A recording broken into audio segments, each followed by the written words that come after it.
So in this CapCut tutorial video, I'm going to be showing you guys how to add music to a video here on CapCut. So once you have CapCut open up on your device, insert a video. So for me, for demonstration, we're going to go ahead and just play this video.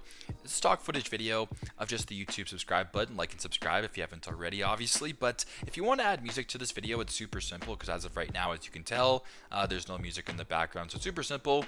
You can either go to where it says add audio, or at the bottom here, press on audio. So go to the bottom left, press on audio, then go to where it says sounds.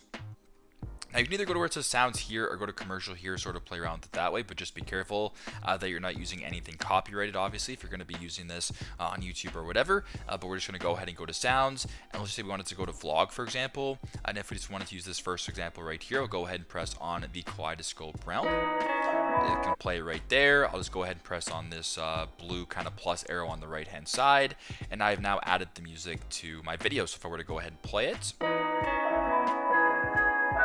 I'm not 100% sure if you can even hear that, but there is music playing in the background to this video here in CapCut. So very simple. That is how you guys can add music to a video here on CapCut. Thanks again for watching, and I hope this video helps.